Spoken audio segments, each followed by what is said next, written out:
আসসালামু আলাইকুম ওয়া রাহমাতুল্লাহি ওয়া বারাকাতুহু। সুপ্রিয় শিক্ষার্থীবৃন্দ, আজকে আমি তোমাদের সাথে সেন্টেন্সের প্রকারভেদ নিয়ে আলোচনা করব। তো ভিডিও শুরু করার পূর্বেই আমার বিশেষ দ্রষ্টব্যটি একটু পড়ে নিচ্ছি।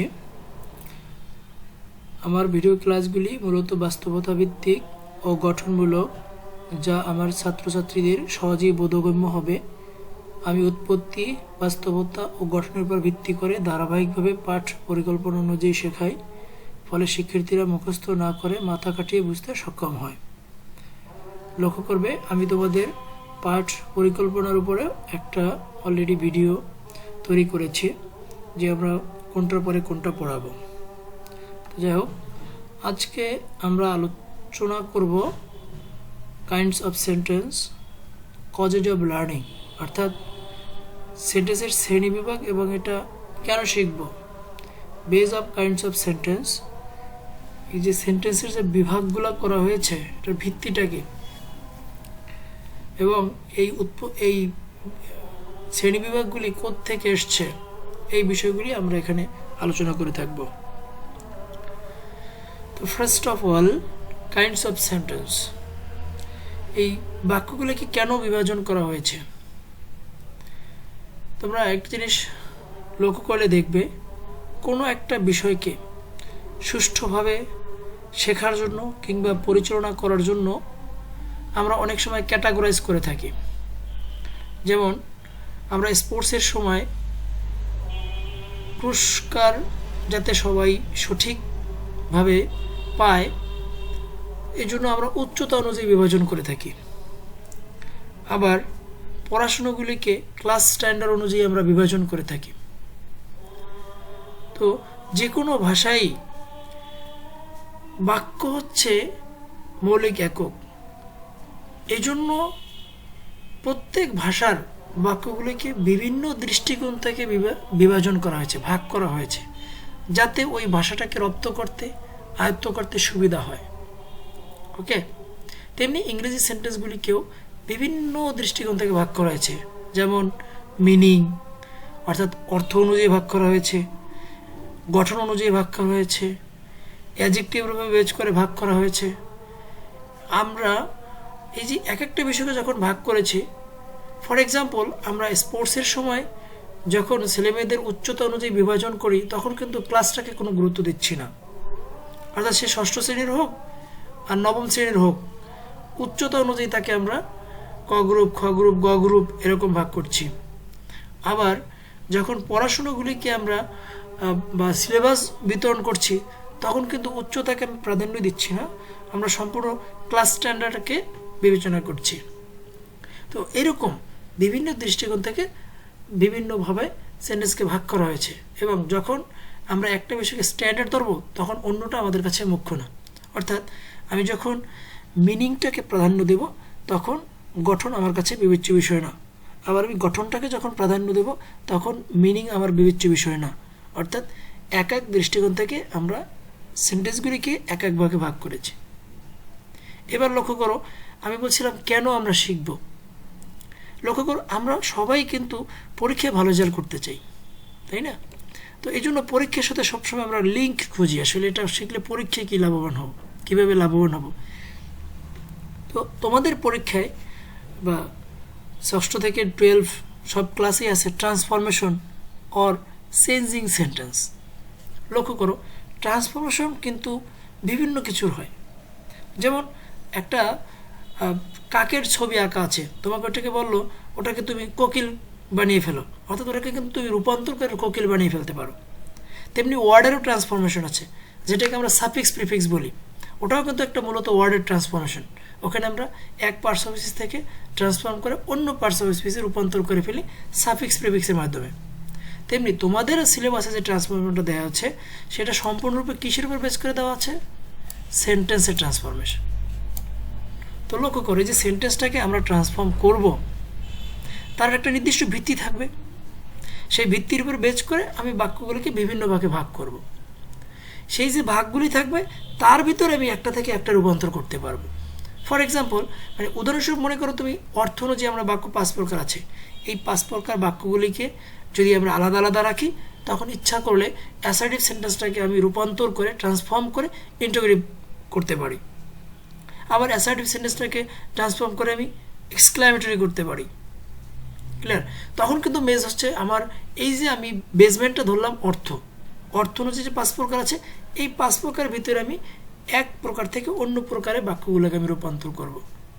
যদি আমাদের এই বেসমেন্টগুলি জানা থাকে তবে আমাদের চেঞ্জিং সেন্টেন্সটা অনেক সহজ হয়ে গেল। তাহলে প্রত্যেকটা সেন্টেন্সের ফিচার, প্রত্যেকটা সেন্টেন্সের বৈশিষ্ট্য আমার জানা লাগবে। উদাহরণস্বরূপ তোমাকে যদি বললাম আমি কাক আঁকা আছে, তো সেটাকে কোকিলে রূপান্তর করো, তখন তোমাকে অবশ্যই কোকিলের বৈশিষ্ট্যটা জানতে হবে। যদি কোকিলের বৈশিষ্ট্য জানা থাকে তবেই কেবল তুমি কাকটাকে কোথাও কোন জায়গাতে মুছে ফেলবে, কোথাও কিছু অ্যাড করবে, এরকম করে ছিল চিত্রে আঁকা কাক, তুমি সেই চিত্রটাকে ট্রান্সফর্ম করে কোকিলে রূপান্তর করলে। ক্লিয়ার? তেমনি আমরাও যে বাক্যের ট্রান্সফরমেশনগুলি করব সেখানে যদি আমাদের বেসমেন্টটা, এটার ফাংশনটা, এটার কাজটা কিসের উপর বেস করে আসছে, কোন ভিত্তির উপর বেস করে ট্রান্সফরমেশন অর্থাৎ বিভাজনটা হয়েছে, সেই ভিত্তিটাকে যদি আমরা অর্থাৎ সেই মূল বিষয়টাকে যদি আমরা পরিবর্তন করে একটা থেকে অন্যটা রূপান্তর করতে পারি তবে আমাদের বাক্যগুলি খুব সহজেই মানে ট্রান্সফর্ম হয়ে যাবে এবং আমরা পরীক্ষায় কাঙ্ক্ষিত ফলাফল অর্জন করতে পারবো।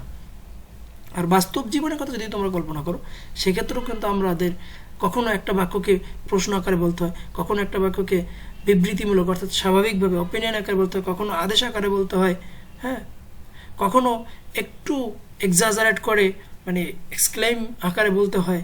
তো এইগুলি যদি আমাদের জানা থাকে তবে আমাদের বাস্তব জীবনে ইংরেজিতে কথা বলতে কিংবা লিখতে অনেক সুবিধা হবে।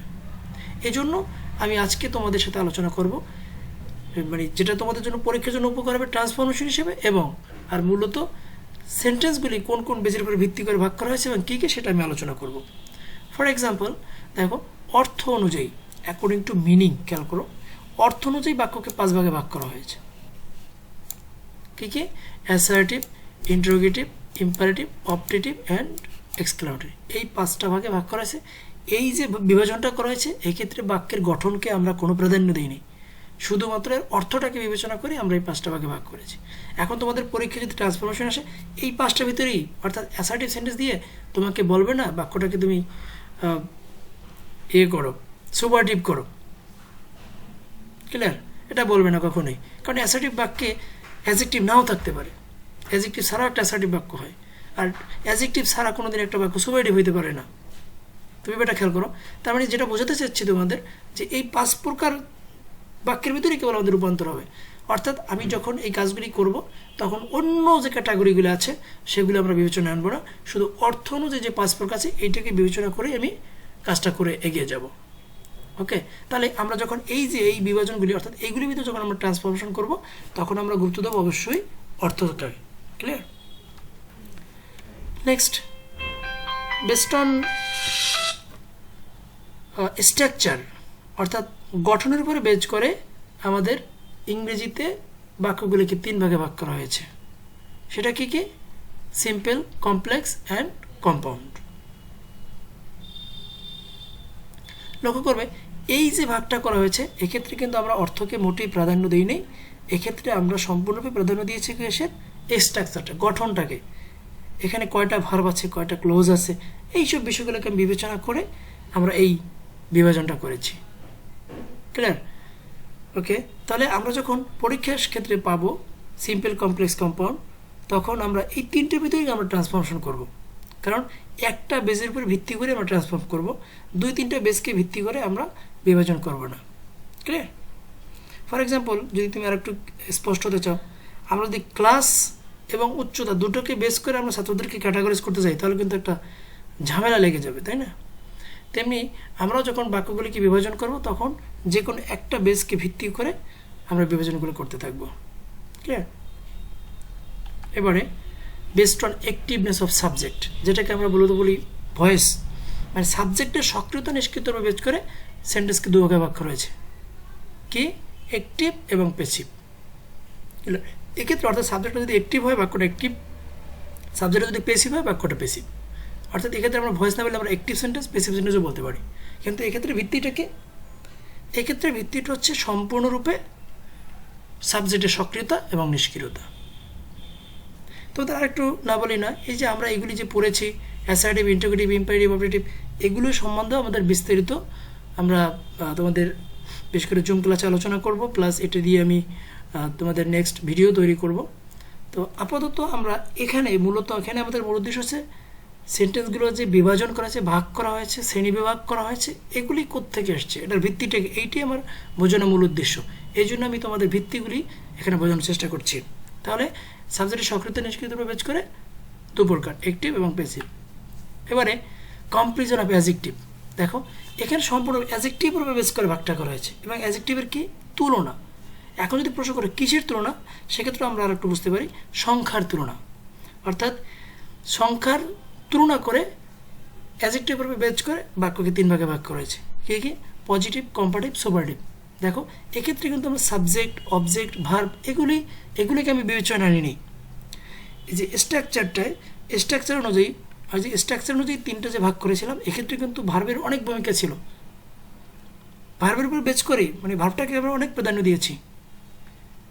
বাট আমরা যখন কম্পারিজন অফ অ্যাডজেক্টিভ অর্থাৎ ডিগ্রি যেটাকে আমরা সংক্ষেপে বলি, এই যে অ্যাডজেক্টিভের বেস করে যখন আমরা এই বাক্যটাকে ভাগ করেছি, তখন কিন্তু ভার্বকে কোনো গুরুত্বই দিইনি, আমরা সম্পূর্ণভাবে গুরুত্ব দিয়েছি, বা যেটাকে আমরা বেসমেন্ট ধরেছি সেটা হচ্ছে কি অ্যাডজেক্টিভ।